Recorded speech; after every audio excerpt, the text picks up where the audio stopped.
All right, inshallah, I'm going to wait just a quick moment. We are live now. I'm going to take a quick moment to share the live stream on my personal page from my business page. So we're not going to start just yet, inshallah, but we are live. Alhamdulillah. All right.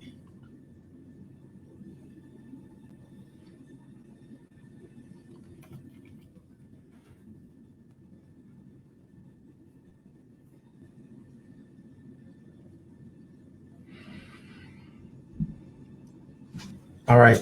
Since your time is very precious and you have to go right after this interview, we're going to get started right away, inshallah, and let the people roll in as they roll in. So, Bismillah, Alhamdulillah, salatu wassalamu ala Rasulillah, wa ala alihi wa sahbihi wa man walah.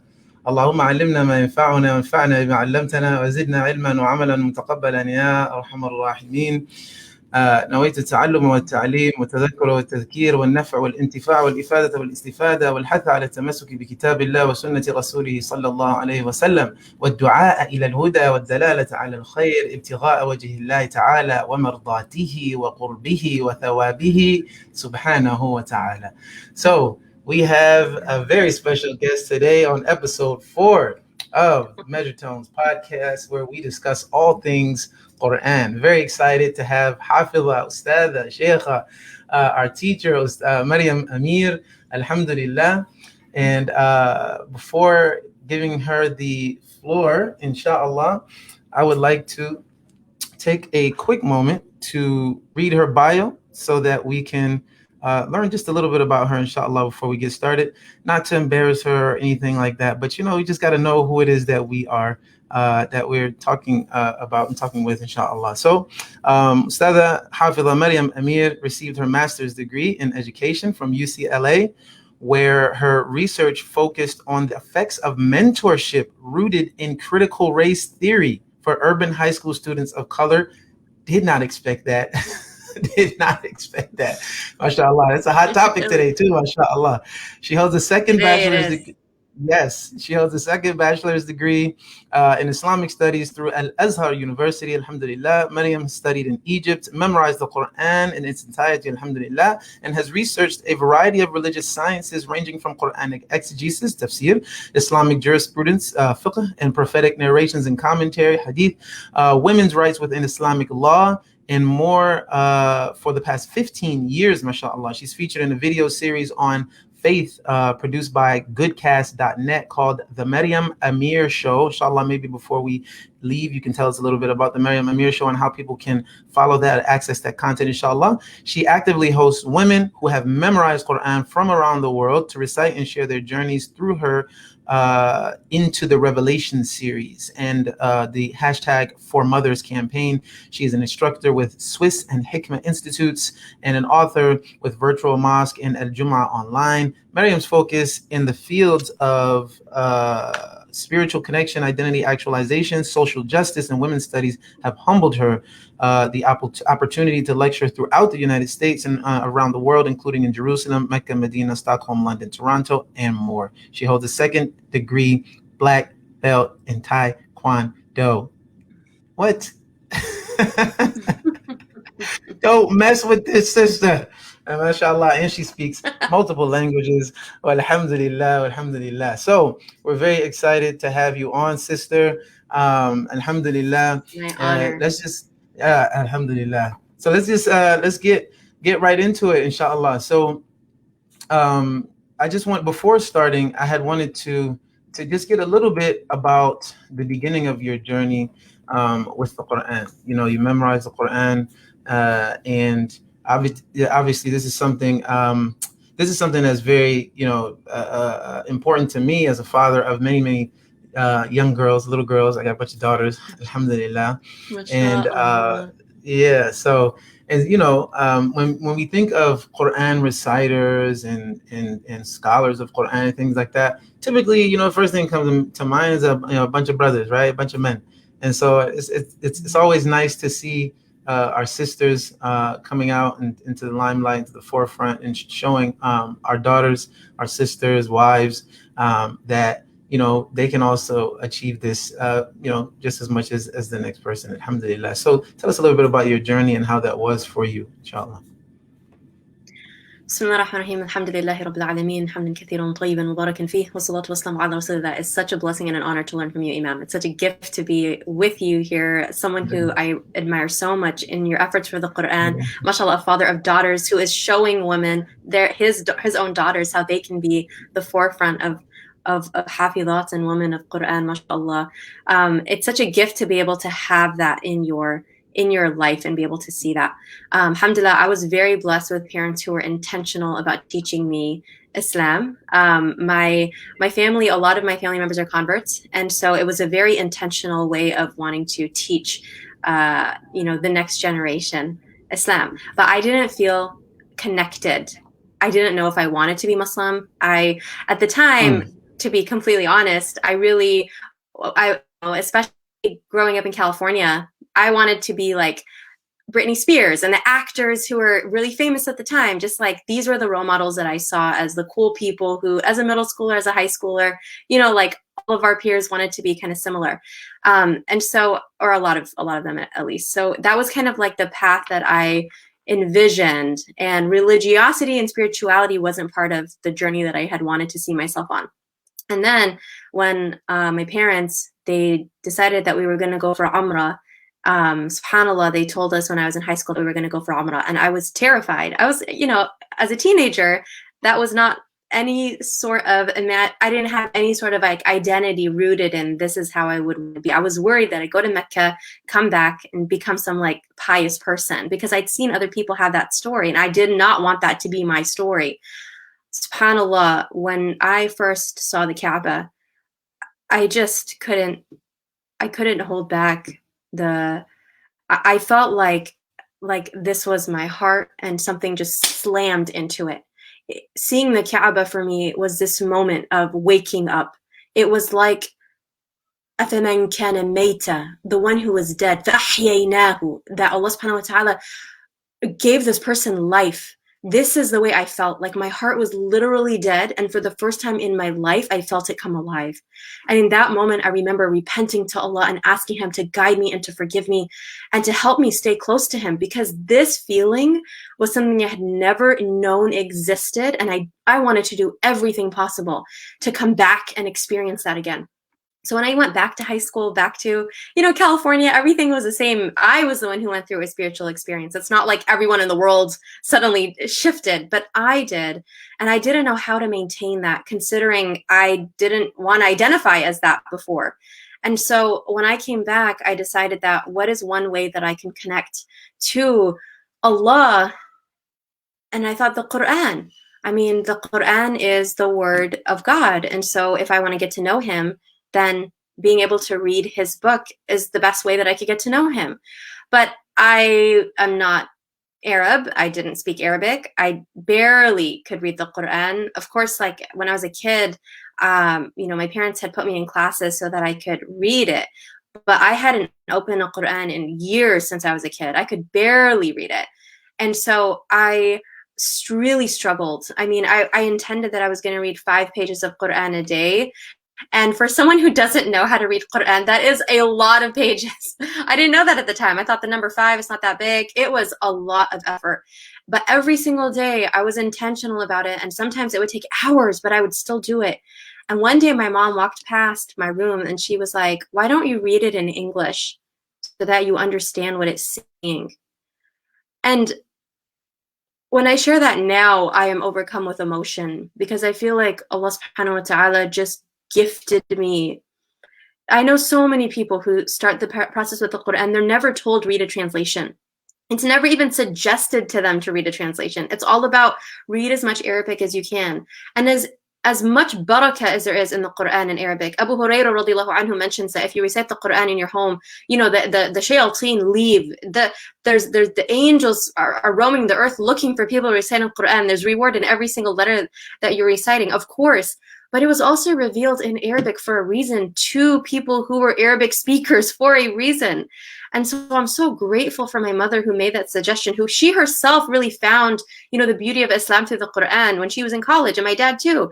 And so for me, being able to subhanAllah, access the Quran in the English translation and hearing it in a way that I felt related to my life changed my life. I would go to school and something would happen and I'd come home bawling and I'd just like open the Quran to a random page and then point my finger in the page that I would open it to. That was the exact thing that I was going through in school. Over and over, it was just, subhanAllah, every single time I felt like, is Allah subhanahu wa ta'ala listening? And then the next verse would be, I answer the one who calls upon me when he calls. It was just so direct. And I felt like Allah subhanahu wa ta'ala knows what I'm going through. He's watching me. He's aware. And I don't want to just know this book to read it anymore. I want to really know it, to learn it, to memorize it. And that moment came for me when we were driving to Taraweeh. It was Ramadan. And Sheikh Nasr al-Ghamidi, the tape cassette was playing of him reciting. I don't know if you've heard this recitation, like old school recitations of, it was Surah al-Mu'minun. I didn't know that at the time. I just heard him crying so hard. And as he's crying and he stops to take a breath, you can hear all the people behind him crying. And I asked my dad, like, why are they all crying? And he said, oh, this is talking about the hereafter. And subhanAllah, that night after Taraweeh, it was the first night I ever felt the sweetness of Ramadan. Like, people talk about the sweetness of Ramadan. I never felt the sweetness of Ramadan until that moment. That night, I felt it. And I came home after Taraweeh and I opened Surah Al-Mu'minun and I read it in the English translation and in the Arabic. And I was like, I want to memorize this chapter. And that's the first chapter I memorized of the Quran. That chapter I memorized in the English transliteration. I barely could read the Arabic still. So I memorized Surah Al-Mu'minun like in English letters. And subhanAllah, after the blessing of being able to memorize it with the English transliteration, I was like, I want to memorize the Quran for real. And so that's when I started going to a teacher who asked me, do you want to memorize this or do you want to memorize it correctly? And I was like, no, I just want to memorize, like memorize, that's all. And she's like, no, like if you memorize all of it and you're not doing it correctly, what's the point? So that led me on the process of tajweed. And alhamdulillah, from that point until I finally memorized the Quran, it took about 7 years. It took me so long because every time I found a teacher, something happened and I had to stop.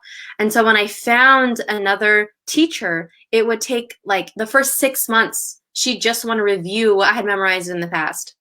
And then then for some reason I had to stop studying with her. And then I'd take another 8 months to find another teacher. And in that time I'm reviewing and trying to memorize over and over and over. I was working full time. I was going to school full time, or a mixture of both. And then alhamdulillah, in Egypt, I was able to find a teacher full time. And when I came back, I was looking again. And this is where Allah blessed my journey to another level. He blessed me with Sheikh Muhib Fulda. Sheikh Muhib Fulda is well known in Quran circles as, mashallah, a master reciter, tabarakallah. He has ijazat in every qira'ah. His recitation is so strong, he never looks at the mushaf. He opens it because it's ibadah to stare at the mushaf. But he doesn't recite the pages that he's looking at because, subhanallah, the recitation that he's saying in his head is so strong that if he looks at the mushaf, it confuses him. MashaAllah, tabarakallah. His recitation is so perfect, tabarakallah. So when he is doing his recitation and he shares with you how the Quran is a form of barakah and rizq and he's sharing all this love for the Quran. But it's not just that. For me as a woman, especially as a non-Arab woman, the way that he taught me to love the Quran as a woman, to find my voice as a woman, was so intentional. He allowed me to, I loved the Quran already. I was in love with the message, the way that Allah subhanahu wa ta'ala guided me through Islam. It was just, I was so, nothing more. I struggled with women's issues a lot. As I was studying Islam more, the more I learned about women's issues, the more I became afraid of what I was going to find. And so I stopped studying women's issues for years until I was ready to come back to it. And now, alhamdulillah, those are the issues that I'm so passionate about and I find healing and so much upliftment through. But at that time, when I could barely speak Arabic, when I was just trying to focus on how do I make this connection, the Quran was and still is my life. But Sheikh Muhib taught me as a woman that the Quran is powerful for women especially. And being able to have that experience opened the doors for me to start seeing the Quran, not just, which is 100% a book that transforms our lives, and of course, a book that transformed the world, but also a book especially where women are heard by God. And that, especially in a world where sometimes we feel like we're not seen and that we have to fight just for some basic rights, or forgive me for saying fight for basic rights, maybe it's not the right term, but sometimes there is so much that we struggle with just because of being women, whether it's in general society, the messages we hear on what our is, it's only about our beauty, it's only about, the general society messages of what women are, and then the specific messaging within the Muslim community, depending on the community you're in, all of those different things, the healing that the Quran brings through that was the message that I found from Sheikh Muhib. And so I'm so grateful and blessed, alhamdulillah rabbil alameen, that he was my teacher and that Allah blessed me with him. And alhamdulillah, I'm still doing my review with him. Alhamdulillah, I'm so grateful for that. The review is, of course, a lifetime, but that's a shortened version of my story. Alhamdulillah. No, I appreciate you sharing that. Alhamdulillah. I heard you and Imam Jihad talking about Sheikh Muhib in the end of Ramadan program that you guys did with all the Qurra and whatnot. So I remember you mentioning that, mashallah. Is he the teacher also of the two young, the brother and sister that were reciting that night? Yes, they're two of his students. Yes, mashallah. Yes, Tawfiq. mashallah. Yeah, Tawfiq and Tawfiq, yeah, yes. mashallah. Yeah, subhanAllah. I've yet to come out to the West Coast. Like, the furthest west I've been, I think, is New Mexico. I went to Darul Islam, the Adobe Masjid out there in Abiquiu, New Mexico. Oh yeah, that's a beautiful masjid. It is. Yes, mashallah. It's absolutely breathtaking. Everything about it is breathtaking. Yeah. And so that's the furthest west that I've been there, in like Colorado, but like I haven't been to California at all yet. So I'm trying to get out there. I got a good friend out there as well. I got a bunch of people out there, but oh my goodness, Talib Safi. Do you know Talib Safi? He's like in dental. He's in LA. He's like in dental school, or no, I think he changed to like optometry or something like that. But this guy's recitation, mashallah. He has multiple ijazat in Quran. He's trying to finish his hifz. He's in optometry school. He's from like Jordan or something. But anyway, so I'm trying to get out there. So I want to visit him. I want to visit, Sheikh Jihad, and then you guys out in your community. Inshallah. So thank you. No, thank you for sharing that. In that. Yeah, well, yeah. You actually answered my second question, because I was going to ask you, because you have so much content that really, it shows how that your content basically is sort of a window, right, into your heart, and into your mind with regards to the passion and love that you have for the Quran, alhamdulillah. And so I was going to ask you, what ignited that passion, and what keeps you going. And so you answered that pretty much in what you said just now, alhamdulillah. Well, you said what ignited and what ignited that passion, but did you say what keeps you going? Can you maybe share with us what keeps you motivated? Why are you not giving up the fight? Because in your voice, when you talked about just sort of the struggle for basic rights and so on and so forth when it comes to women and in the space of Quran and ilm and so on, you sounded almost exhausted, right? Like, man, it's so much. It's such a tough struggle, a tough fight. Why stay in the fight? Why stay in the struggle? Why keep it pushing?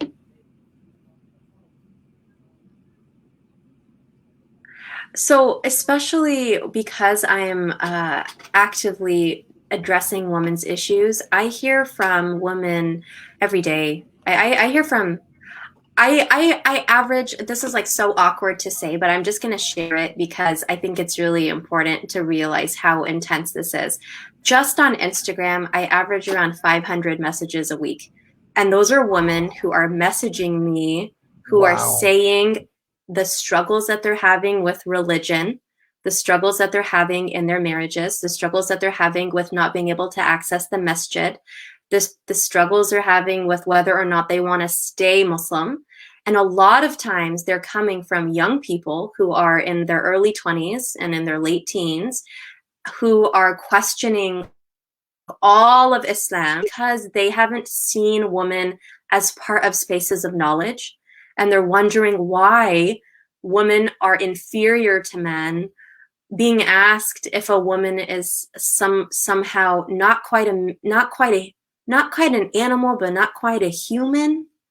Like, the questions that I receive are absolutely just blow my mind. The way that these young women have clung onto their faith despite the fact that they constantly struggle with the messages they think are Islamic with regards to women's roles and who we are in the sight of Allah.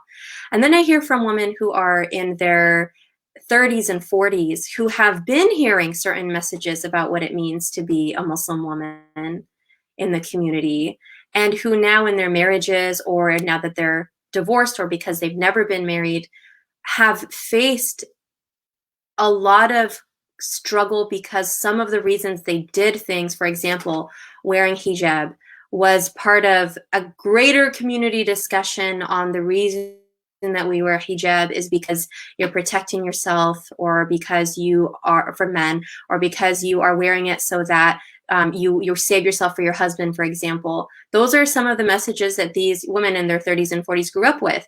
And these women in their 30s and 40s, trigger warning for what I'm going to share, have many times been the victims and survivors of sexual assault, or their marriages have been with an abuser who has harmed them physically to a great extent, as well as their children. And so now all the messages they grew up with, do these things, you're going to have a wonderful, happy life, wear hijab, everything will go well, because it's a protection and it's a guarantee. Those were the messages they were taught, and that's not the experience that they had. So dissonance in hearing that your religion is going to do these things for you and it doesn't is really hard for them to grapple with, because when they go into religious spaces, not always, many times, like yourself, Sheikh, may Allah bless you, so many imams are so supportive, actively accessible to women, actively caring about the protection and the rights of women. But unfortunately, sometimes that's not the experience women have. And I've had women who have asked me, you're the first person who's told me it's okay for me to separate from her husband when he has held a knife to her neck. Like, I'm the first person who said that it's not okay for a man to hold a knife to your neck? That's insane. Like, how is that possible? So the more that I hear from women like this, like, sometimes people tell me things like, women already can access the masjid. Why are you so obsessed with women and going to the masjid? Because I'm glad that hasn't been your experience, but maybe you're not receiving the messages I'm receiving.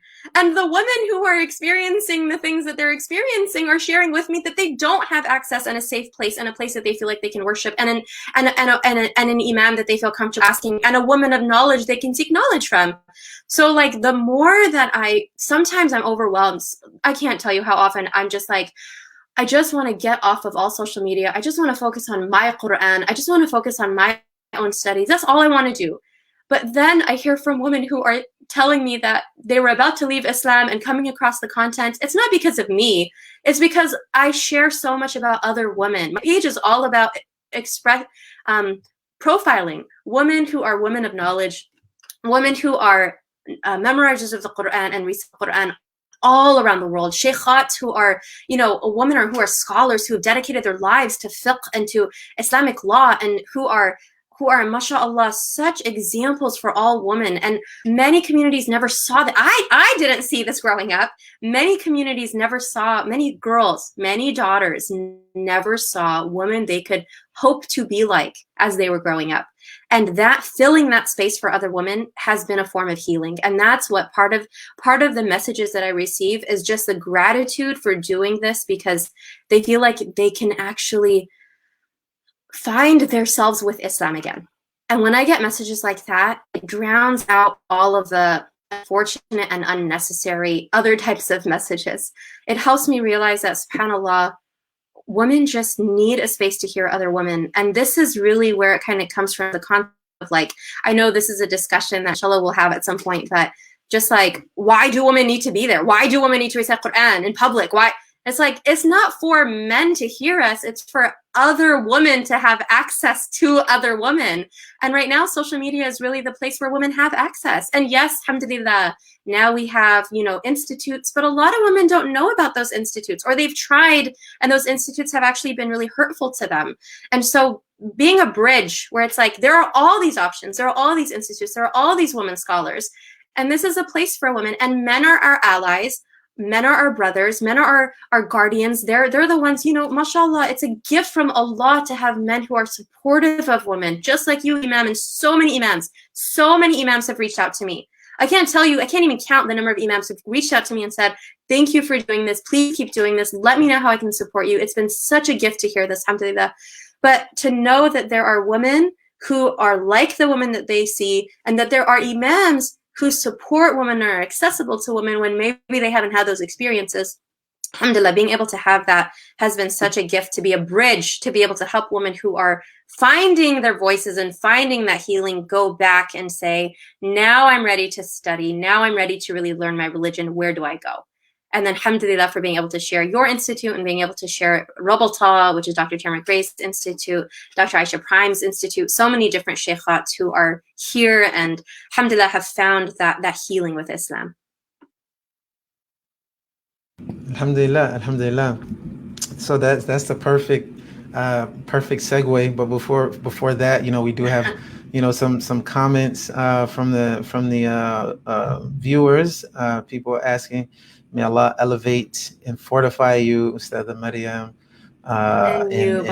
and making, alhamdulillah. And also, we have a question up here, but inshallah, we'll wait to the end, inshallah, because we want to get to the crux of the matter, inshallah. And so what you mentioned at the end right there is what we want to kind of move into. And so let's talk about women reciting in front of non-mahram men in public, right? It can be a very controversial topic to talk about at times, but it doesn't have to be, does it? Right? Mm-hmm. It's like I just got a message yesterday when I posted my I posted the flyer for this live on Instagram and all over. And a sister randomly, someone doesn't follow me, right? I had to accept the message. She messaged me and she gave me this whole thing and was like, pretty simple, no, right? She commented under the thing, pretty simple, no. And then she sent me this whole thing and some video, some screenshot of a fatwa from some sheikh who said the voice of women is awra, and she's like, the women's voice is awra, and and this and that. And I had said something really short in response to her, nothing like disrespectful, I was polite and everything. And then she sent like this whole slew, and it was like very passionate about this, right?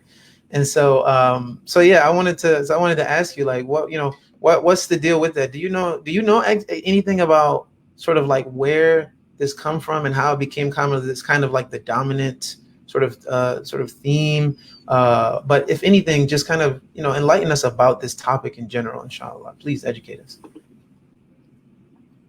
It's interesting that when we talk about it as a controversial issue, it's controversial here for us, because the way that our communities were founded from the majority immigrant Muslim community, there were certain cultural norms and understandings from fiqh that were brought in and established, and they kind of became a dominant discussion on how particular norms were acceptable. But when we look at Indonesia or Malaysia or Singapore or Algeria or Morocco or so many different parts of the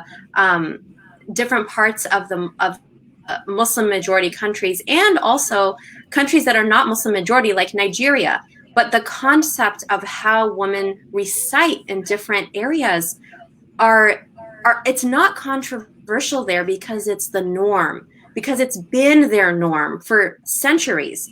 And so really when I first came across this, it was because I went to my masjid and there was a high school student who was reciting the Quran, who was a girl who the director of Dawah had asked to recite for an event geared towards non-Muslims.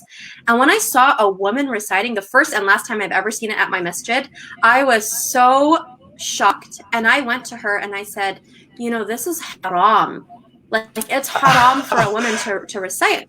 No. Like, I know she's a girl. Yeah, I was like, I know she's a teenager, and I know it's for non-Muslims. Like, I get you're trying to make dawah to them, but this is haram. And may Allah bless her, she's from Indonesia. She's like, in Indonesia, we have women Quran reciters who recite on TV and in competitions. This is normal in Indonesia. She's like, maybe it's a difference of opinion that you're not aware of. That moment just shocked me. A difference of opinion on this? But I've only ever heard that it's haram. And then when I went to Egypt to study, I walked into Masjid al-Azhar, in Masjid al-Azhar itself, not some random, I don't know, program that everyone is saying, Astaghfirullah, this is happening. No, in Masjid al-Azhar, one of the most famous Quran reciters of the time was sitting so humbly. Men on one side in front of him, women on the other side in front of him, all of them in front. There wasn't a barrier between them. He was reciting an ayah. They were all reciting back, hundreds of people. I could never seen something like this before.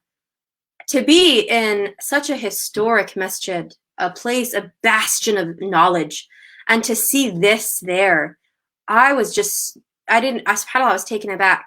And then when I started studying with Sheikh Muhib, the way that I was introduced to this formally was Sheikh Muhib told me, Maryam, you need to recite at our welcome back banquet. And I was like, Sheikh, I'm a woman. And he was like, he got so angry at me. He is the one who introduced this to me from a formal fiqh perspective. He said, do you know how many women have taught men Quran? Do you know how many Quran reciters have been women throughout Islamic history? This is our legacy. And then he taught me about Abdul Basit's teacher, who was a woman. And he said that, this might not be, he said, actually, this is what he said. He said, if men have a problem with it at the banquet, they can walk out of the room. That for me was so powerful. The solution, if someone has an issue with it, is simply they can walk out of the room. SubhanAllah. So I recited because my sheikh is like, listen, you got to recite because you have to show other women in that room that you're not Arab, that you're born and raised in the United States, that you can do it and they can do it too. And what happened that day in the banquet, I recited, the men listened, some of them looked down, some of them watched. I don't know, to be honest. I wasn't looking at them, but I'm assuming. And you know what happened to the woman? So many women came up to me and said, I want to do it too. Like the past that. Then I traveled all throughout the UK with Al Buruj Press. They had me and Ustad Jinan Yusuf going and giving lectures to women in all of these different cities. And over I was reciting Quran in these all-women spaces. And all of these women were coming to me after. And they were in tears. And these are women between their 20s to their 50s, saying that they had never heard a woman recite the Quran before. And had they known women could recite the Quran, they would have tried to memorize the Quran as well. And a woman in her 50s is telling me she's never heard a woman recite the Quran until this program, crying, asking me, how can I do it too? Wow. Like, how can you live all of these decades thinking, subhanAllah, this is only for men? And I kept hearing that from women, that they've been told that because they're going to have children, potentially, they're not going to have time to review the Quran. There's no point of becoming Quran memorizers. Because they're never going to lead Taraweeh in the masjid, there's no point of memorizing the Quran. They consistently were told this. And so this is the culture. When it's not just one or two people. When that's the culture, when you're hearing this, when the culture is you don't see women reciting and you don't know women recite, and then people tell you this, you just accept, okay, maybe it's not for me.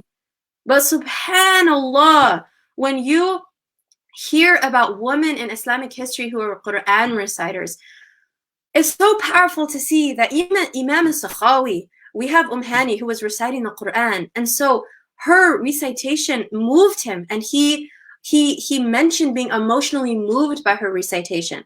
Looking at the fiqh, there's this concept of a woman's voice is awra, but where does that come from? Because even contemporary scholars like Ibn Uthaymin, rahimahullah, he mentioned that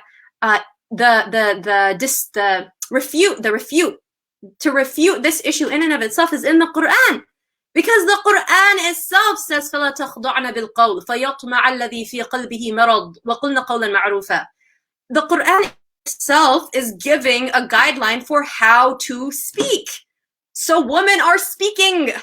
And Imam al-Ghazali, rahimahullah, Muhammad al-Ghazali, rahimahullah, he talks about how Zaynab radiallahu anha, the daughter of the Prophet sallallahu alaihi wasallam, waited until the Prophet sallallahu alaihi wasallam started praying Salatul Fajr. And they were praying, and then she called out and asked for the protection of her husband Al-As before he became Muslim. And after the Salah, the Prophet sallallahu alaihi wasallam was talking to the companion, saying that he had no idea that she was going to be saying this. And he talked to her afterwards about what? That it was haram for her to use her voice while they were praying out loud where people could hear? No, it had nothing to do with her voice and everything to do with the rulings of Al-As staying with her. And then he went to the other companions and worked with the rulings of the situation. In no time did the fact that she used her voice come up. There are too many. There are hundreds of narrations of women using their voices, sometimes shouting, sometimes speaking quietly. And the Prophet ﷺ never said to any of them that you should not speak. So to say that the voice of a woman is awra is not, it's not factually correct. Where did that come? Where did the idea even come from? Sometimes we have statements that become popularized in a particular community that maybe from a scholar or maybe from someone making da'wah who was trying to encourage good, who's trying to support good. Maybe they saw something in society and they said, okay, this is going to lead to harm. We're going to close that door and we're going to say all of it is haram. Maybe that's where it started. But the problem with this is that in our text itself, it refutes that point. So the concept of a woman's voice in general being awra is not something that we see in our religion. Now, as to actual recitation, a lot of people could say, yeah, we're not talking about her speaking, we're talking about her reciting. Where does that come from? Let's look at the ayah I just mentioned. That فَلَا تَخْضَعْنَ بِالْقَوْلِ, the part of the verse that is used from the scholars and those who say that is haram for a woman to recite, they use that part of it. But look at the different interpretations of this ayah. Imam as-Suyuti mentions that they should speak quietly. They should speak not speak in a soft way, lower their voices. Other scholars from Baghawi to Qatada to Qurtubi, they have different understandings of what this means, all of them ranging in different ways based on what the second part of the verse is. فَيَطْمَعَ الَّذِي فِي قَلْبِهِ مَرَضٌ. Who is the one who has a disease in their heart? Is it a person, a man, who is listening to a woman's voice, reciting the Quran, and he is finding himself remembering Allah? Or is it someone who has hypocrisy in their heart? So be concerned that if you're going to say something, Dr. Muhammad Imara, he mentions this. He's the sheikh of one of my teachers from Al-Azhar, mentions this verse isn't about being what's the word? Seductive. This verse is about not giving someone a way into the Muslim community if they have hypocrisy, if they're going to use that against Muslims. We're not talking about hypocrisy, someone who prays but they don't really want to pray and they wonder if they're a hypocrite. No, we're talking about in the time of the Prophet ﷺ, hypocrites who were actively trying to bring down the Muslim community. These are different types of interpretation of that specific ayah. There's not an ijma'a of what this verse really means. So if there's not an ijma'a, if there's not all the scholars agree that it means that a woman's voice shouldn't be heard reciting the Quran in a beautiful way, then where are we going to get that? We're going to look at the words of the Prophet ﷺ. There's no hadith of the Prophet ﷺ saying this. In fact, in Musnad Imam Ahmad, he passed by a woman's home. She was reciting Surah Al-Ghashiyah. He heard the first ayah and he responded in an emotional way, yes, it has come to me, yes, it has come to me. And Imam Shinqiti, he talks about this narration, and he mentions that it is permissible for a woman to recite the Quran even if there are men who are going to hear her reciting it in a beautiful way, unless there is a fear of fitna. And this is really where this is based in. The Prophet ﷺ himself is hearing a woman reciting. He's not telling her that she shouldn't recite. And people have said, well, that was in her home. That's different. It's not. He's the Prophet ﷺ. We have so many narrations of women's voices carrying out of their home. the famous narration of Umar radiallahu anhu, who heard a mother and a daughter talking about being just in what they were selling, and that led to him asking one of his sons to propose to the daughter. Like, we have women's voices being heard outside of their homes. They didn't live in like homes that were completely isolated and sound. So the point is that when we are looking at the Prophet sallallahu alaihi wasallam as a legislator of law, if the Prophet sallallahu alaihi wasallam is hearing a woman's voice outside of her home reciting Quran, if that was haram, he has to speak on it. He is the legislator of law. He has to say something. Instead, sallallahu alaihi wasallam, he found the verses to be emotionally moving for him. Sallallahu alaihi wasallam. It is impossible to think that women in the time of the Prophet sallallahu alaihi wasallam who were learning Quran, who the women themselves said that they memorized all of Surah Qaf or different surah of the Quran from hearing the Prophet sallallahu alaihi wasallam, that they weren't reciting Quran. They literally lived in the time of revelation. They are our foremothers. They literally lived witnessing the revelation. Is it possible to think that the only way they recited was whispering, that no one else would hear them? They taught the Quran. And we know that the companions would go to ask Ayman radiallahu anha when Umar and Abu Bakr radiallahu anhuma came to visit Ayman after the Prophet sallallahu alaihi wasallam had passed away, and she started to cry, and they said, "Why are you crying? Don't you know that what is with Allah is better for the Prophet sallallahu alaihi wasallam?" And she said, "I'm not crying because I don't know that what is with Allah is better for the Prophet sallallahu alaihi wasallam. I'm crying because the revelation has been cut off from the heavens." And so they both started to cry, and all three of them cried together. That connection with the Quran was something that the women companions had, radiallahu anhun. And so then when we look at where does this come from, it's the concept of sadd al-dhara'i', which is blocking the means to evil. Blocking the means to evil before it can become a form of evil. Now, when we look at scholars from the past, Imam al-Bujayrimi, centuries ago, he was a great scholar from the Shafi'i madhab. He says that if a man is going to find, forgive me for being explicit, because this isn't just finding a woman's voice beautiful when she recites Quran. He talks about if he's going to be turned on by listening to a woman recite the Quran, it is haram. And if that's not going to happen, then it's not haram. And Muflah al-Maqdisi says the same thing. It is haram for a man, the same idea, for a woman's voice, walau with the recitation of the Quran, it's haram if this is going to happen. Who do these scholars put the responsibility on? They put the responsibility on men who are listening, who find this happening to them. في قلبه مرض. It's not في قلبه, oh, he's thinking, mashallah, her recitation is beautiful, he's coming closer to Allah. No. SubhanAllah, Sheikha Hajr al-Haniti, who I was so blessed to interview from Spain, she's established a school that works in Spanish teaching Quran to women and to men. She went to Morocco to study Islam and come back and establish a school because there was nothing in Spanish for native Spanish speakers. And SubhanAllah, she said, في قلبه مرض. It's somebody who had a disease in their heart. It's not some random person. Not every man listening is going to have a disease in his heart. If you're listening to the Quran and you find yourself turned on by that, that's a disease. So this is who the verse is addressing.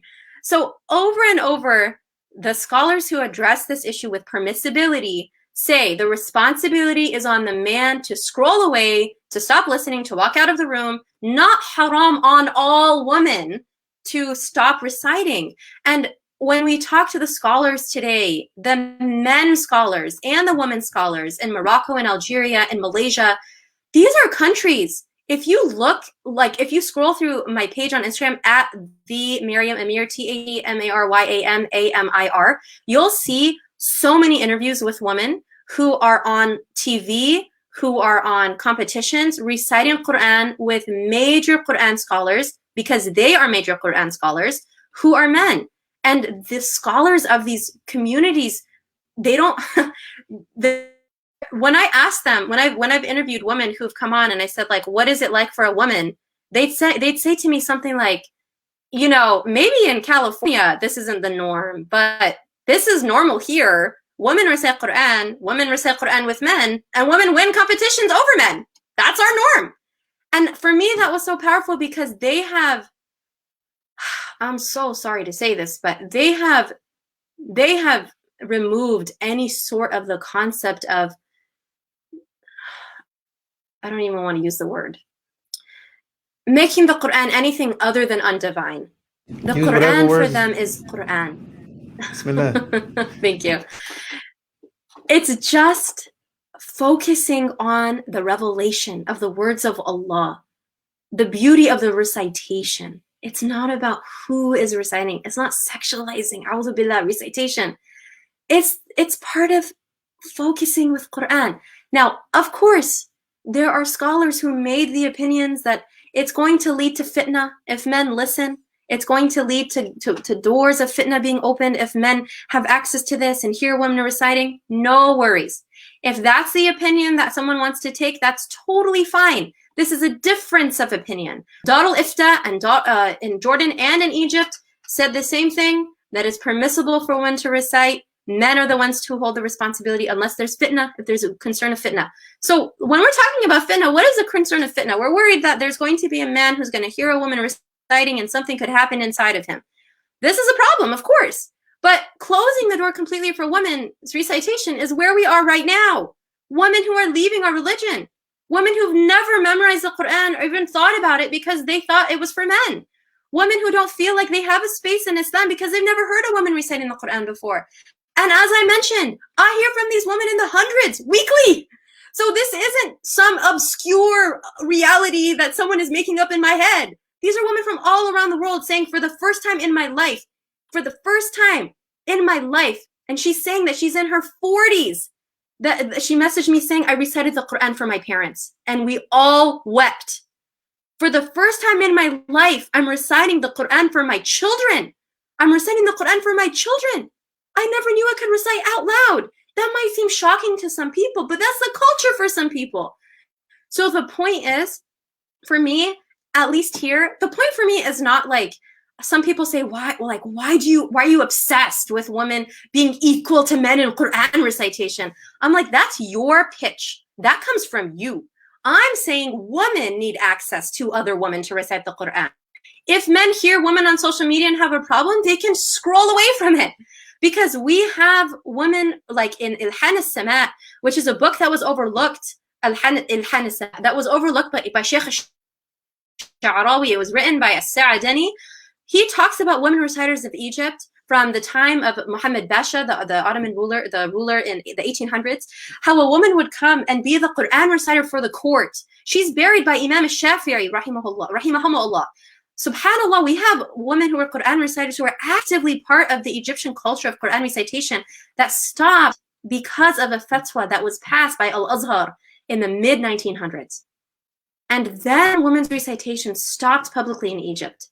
And now the Dar al-Ifta in Egypt has reversed and has changed that position. But the point is, when we're talking about women reciting, where does the haram part come from? It's based in the concept of preventing fitna. If we're in a community, if we're in a society, if we're in a culture where women reciting could truly bring fitna, then absolutely we should prevent it 100%. I'm not addressing the culture of Saudi Arabia. I'm not addressing the culture of different places that might have that concern. I don't know what Saudi's culture is with this. But here in the United States, where women have access to the WAP song, and they're finding that to be empowering, yes, I want women to hear other women reciting, because the greater fitna is that women are leaving and they're not coming back. And that is the fitna that I think we need to start prioritizing. Because once we focus on that as a priority, we can, inshallah, start seeing women feeling like the true gift of Islam that Allah has blessed us with.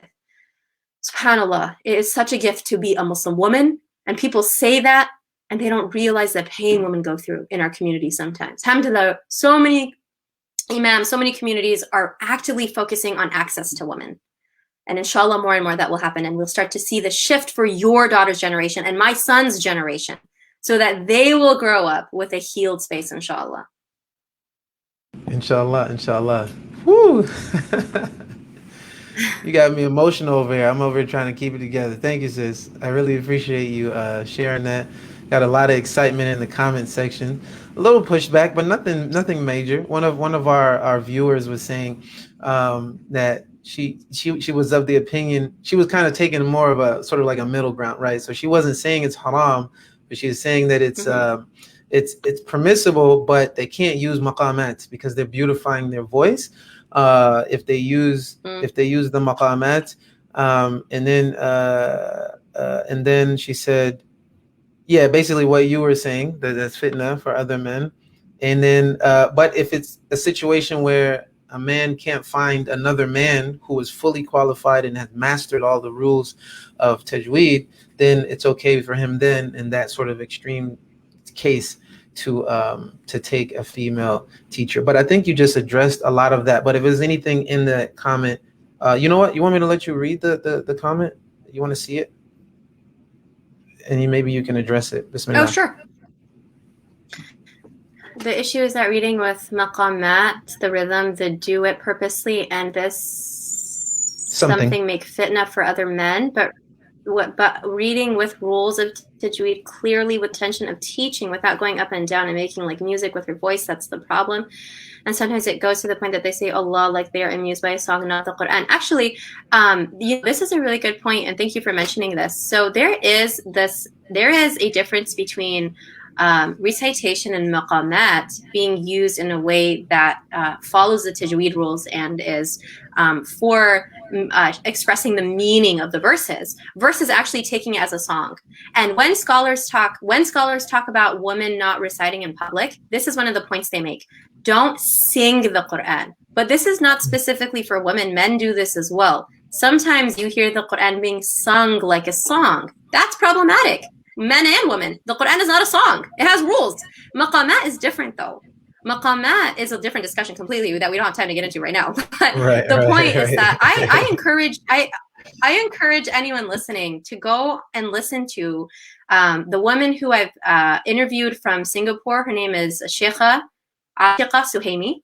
And also we have Warda Hassan, Sheikha Warda Hassan from Indonesia, and Farhat Al-Fayru from Malaysia. Their recitations with maqamat, I just want you to listen to them. You will find yourself on a different level. You will realize Quran is different from what you've experienced before. And this is so, subhanAllah, the recitations is just so beautiful to hear. And alhamdulillah, we had, I've been so blessed and grateful to interview women from so many different parts of the world. We have women from Bosnia to the Gambia. We have women from Australia to Canada. We have women from Nigeria to I can't remember any countries right now. Algeria, like literally all different parts of the world. And in all of these different parts, their recitations, like the recitation of the Sheikha from Sudan was completely different from the recitation of a Sheikha from Morocco. Their styles are different. And it comes with this, and it's all still within our tradition. It's all still completely based in traditional understanding of Quran. It's just so powerful to see all the different types of recitation, and none of them are singing the Quran without the rules of tajweed. They're using maqamat. Oh, sorry, go ahead. Tell me, no. Tell me, what is your like ethnic background? I actually thought you were Arab, right? But I noticed that when you did your interviews in Arabic, they were always in Fusha, and you never really spoke the dialect, even when the people were speaking the dialect back. So I was like, I wonder if she's like Arab, or if she's like, if she's like Arab, but like grew up without like not having learned Arabic and then just kind of learned Fusha later. I just noticed that. So then you said you're not Arab, and so now I have absolutely no idea. Yeah, SubhanAllah. I actually, this is so funny. I never like talk about this, but it's fine. My ethnic background is Persian, but my parents were kids when they came to the United States. And so I wasn't raised with the culture at all. I wasn't raised speaking it. I wasn't raised with the cultural part at all. And alhamdulillah, they really found Islam in college. Every single one of my relatives married someone of a different race. Alhamdulillah, we are so blessed. We have like, mashallah, like so many different races in my family. Alhamdulillah Rabbil Alameen, the majority of my family members are converts, or they're not Muslim, but they, you know, are family members who we love so much. And so alhamdulillah, it's such a gift that really I don't identify ethnically with my culture. That's not my culture, like with the culture that I guess people would ask me from where my background is from. But alhamdulillah, my family itself being from so many different racial backgrounds, like my extended family, who we're very, very alhamdulillah, like that is my tribe. That's really like kind of where my I guess my upbringing came from. That was so awkward. I never talk about myself personally like that. Sorry. No, it's cool. No. I mean, that's great. I mean, alhamdulillah, it's nice to know. I mean, especially because, you know, this interview, inshallah, is going to reach a diverse crowd as well. And so to hear that, this Quran can reach people outside of a certain, particular demographic, someone who, so on and so forth, coming up in a society like theirs, is something that could possibly be a source of inspiration, inshallah. So thank you for sharing that. I appreciate that. So since we only got about 4 minutes left, I have one question in the crowd from the audience, and I have one question that I wanted to ask you. So hopefully we can have enough time and get you on your way and not hold you up, inshallah. So we have a question here on the screen. If you want to go for that, inshallah. How much Arabic did she know prior to memorizing? How much do you recommend a person to know? I knew no Arabic before I started memorizing. I knew alhamdulillah and mashallah and jannah. I would recommend that you read a translation while you are trying to memorize. Like again, I started memorizing by the transliteration. I didn't know how to read Arabic. Like I did barely. So just reading the transliteration is really helpful. I mean, the translation is really helpful so that as you're memorizing the verses, you start knowing kind of what the general messages are. But before I started memorizing, I spent a few years just like listening in Arabic, reading in Arabic, like reading it while I listened, following along with the reading so that I could kind of keep up a little bit. So I accustomed my ears to like Abdul Basit's recitation a lot, just like hearing his recitation and being able to read the translation at the same time. I recommend you start as soon as you can. Mashallah, there are, you could take classes and enroll with the Measured Tones Institute.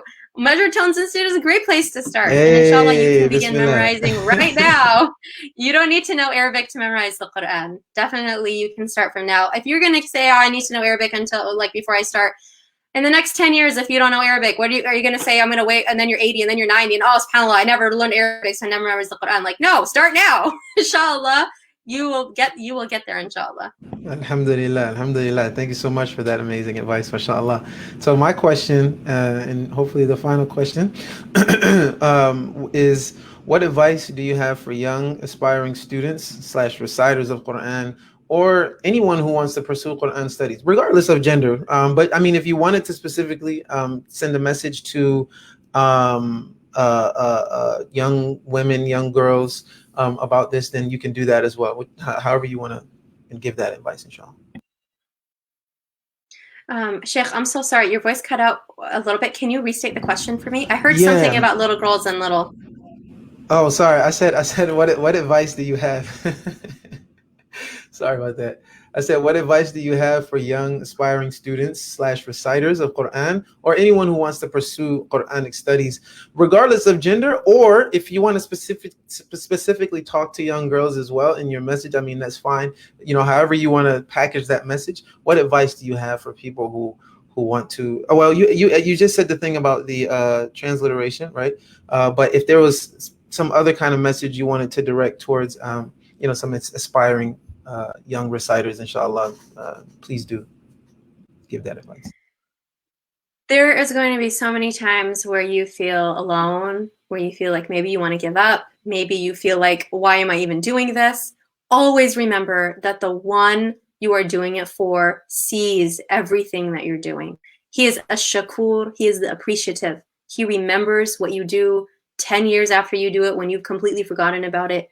Not a single moment of your frustration, your isolation, your tears are going to be missed. There are times when you're on the path of knowledge where you feel like you have to give certain things up. Give it up. But ask Allah to replace it with something better for you.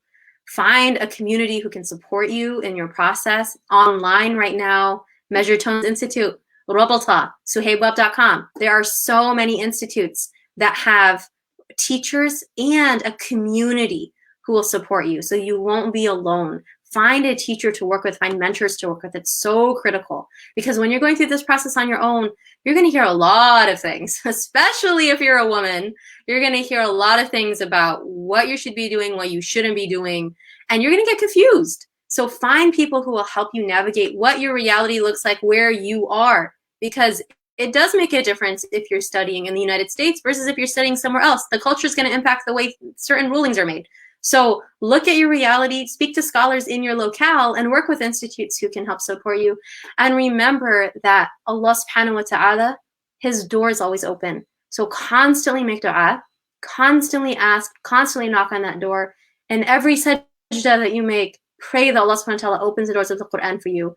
Every single time you break your fast, make that dua, constantly make that dua that Allah subhanahu wa ta'ala will open the doors of knowledge for you, and the doors of wisdom, and the doors of action, and the doors of sincerity. And remember that the road is lifelong. I know nothing. I know this. I literally know nothing. I've been studying for 17 years. I know nothing. Nothing. And sometimes when I'm out, I think, subhanAllah, I've been focusing on these issues, and so I know a little bit about those, but this, nothing. I've literally nothing. So remember that it's okay to know nothing. That's part of the journey. But remember that inshallah, the more that you go on the journey, that the responsibility that you have is heavy. And the question is, what are you going to do with that responsibility once you're done? And that's a question I get all the time from women, especially. What do I do with this? Like, I can't become an imam. So like, what do I do? And that's really where the responsibility falls on communities to start creating spaces for women teachers, to ensure that the imam hires a woman teacher who can teach women, to have these spaces where women know that they can study and come back and teach. So that's a completely different discussion, but that's something that we need to work as well to, inshallah, create these spaces where women can use this knowledge and teach other women, inshallah. Yeah, sorry, my audio, it just tripped a little bit. So let me just switch back to the Yeti. There we go. Alhamdulillah. Am I clear? Can you hear me? Yeah. Okay, alhamdulillah. So thank you so much, Barakallahu Fiki, for that inspirational message. We do have something from one of our YouTube viewers saying, MashaAllah, this was so inspiring. May Allah preserve you and bless you and your family. We need to hear from more women scholars who will really motivate and inspire other women in their journey. MashaAllah. And lots of love and support in the comment section. Bless you. All of you. Thank you. Up from Sister Jamal, we got the hearts. We got the hearts from Sister Siobhan and from Sister Khola and from Sister Thank Joy. You. So may Allah bless all of you. May Allah bless all of you. She's come on now, Sister Samia from YouTube as well. We got lots of love in the comment section. Alhamdulillah, and we ran out of time. I wanted to try and snag a little recitation, but inshallah, maybe we can have you on again. To maybe talk about one of those splinter topics that came up. Inshallah, we can discuss it, inshallah, and maybe we can have you back and include with that, inshallah, recitation. In the meantime, at the bottom, we have scrolling at the bottom, Ustadha Maryam Amir's Instagram tag, which is is this correct? Is spelled correct? At the Maryam Amir, MaryamAmir, at the Maryam Amir. Go to YouTube. She gave you a couple of references, some names, and people to check out on her page. Pretty much everybody up there is awesome. She also recently had the interview with the young lady with Down syndrome who just memorized the entire Quran. I watched it live as it was happening. I was very emotional, had me messed up in a good way, mashallah. And I was just like, she just melted my heart, man. And then her mom, like the most phenomenal. So mashallah, great content. Don't want to keep you. Alhamdulillah, can you please close us out with a dua? But before you do that, I do want you to know that alhamdulillah, many of our Measured Tone students are actually tuning in and watching you. Alhamdulillah, we had over 60 registrants and 3/4 of them were women. And alhamdulillah, Three of our four teachers are women as well. Alhamdulillah. Sister Juwaidi is one of our students. She said, Alhamdulillah, Measured Tones is definitely creating those spaces. Jazakallah khairah for allowing her to bring her experience to us. Alhamdulillah, man. That's what it's all about. Alhamdulillah. So if you can close us out with the dua, so that we can get you on your way to what you need to do. Bismillah, please. Barakallahu feekum. Thank you so much. It was such a gift and an honor to be here, Sheikh, and to learn from you. And your recitation is mind-blowing. May Allah subhanahu wa ta'ala bless you and increase you in the work that you do. And thank you all for listening and forgive me for my shortcomings. And barakallahu feekum for your kind words and dua. Subhanaka Allahumma wa bihamdika nashhadu an la ilaha illa anta nastaghfiruka wa natubu ilayk. I'll make a very quick dua in English. So I'm going to face the qibla. يا ربنا لك الحمد كما ينبغي لجلال وجهك وعظيم سلطانك اللهم صل وسلم على نبينا وحبيبنا Muhammad. Oh Allah subhanahu wa ta'ala, Allahumma, on this blessed Yawm al-Jumu'ah, Ya Allah, we ask you, Ya Arhamar Rahimin, Allahumma, do not turn us away. Allahumma, do not turn us away. Allahumma, if you turn us away, who will we go to? You told us, and your words are the truth. Da'uni astajib lakum. Pray to me, it'll respond to you. We are here praying, Ya Rabbil Alameen. Oh Allah, answer the needs of every single one of our hearts. Ya Arhamar Rahimin. Allahumma, Ya Allah, Anta Kareem. You are the most generous. Ya Allah, every single one of us has things in our lives that we need help with. Oh Allah, answer us. Give us more than we even think to ask for. Ya Arhamar Rahimin. Bless our brothers and sisters في كل مكان and help the vulnerable everywhere, Ya Rabbal Alameen. And use us for your sake, sincerely for your space, and forgive us for all of our sins. Subhana rabbika rabbil izzati amma yasifun wa salamun ala al-mursalin walhamdulillahi rabbil alamin. Ameen. Ameen, ameen, Ya Rabbil Alameen. Barakallahu fiki. Thank you so much once again. Such a blessing. We most definitely have to have you back on again at least one more time, as many times as we can, inshallah. Barakallahu fiki. Assalamu alaikum wa rahmatullahi wa barakatuh. Wa alaikum assalam wa rahmatullahi wa barakatuh. Man, how cool was that? How cool was that? MashaAllah. MashaAllah. This was really excellent. Had me really excited, MashaAllah. Sister Maryam, I mean, you can see the passion, man. The passion just pouring, just like oozing out of her pores, MashaAllah. She was just, it was a very, very heartfelt testimonies from her students, from the people that are coming to her for advice. Barakallahu fiki, Sister Khawla, thank you for your contribution as well. And all of you who are watching, thank you for your comments, your words of encouragement, inspiration. Thank you for sharing the video, for those of you who shared. And if you haven't shared it, go ahead and share it now. And when it archives, share it again, inshallah. Barakallahu fikum. Assalamu alaikum wa rahmatullahi wa barakatuh. Jum'ah mubarakah. I hope you guys have a blessed Friday and enjoy your weekend with your families and so on. Barakallahu feek. Assalamu alaikum wa rahmatullahi wa barakatuh. Alhamdulillah.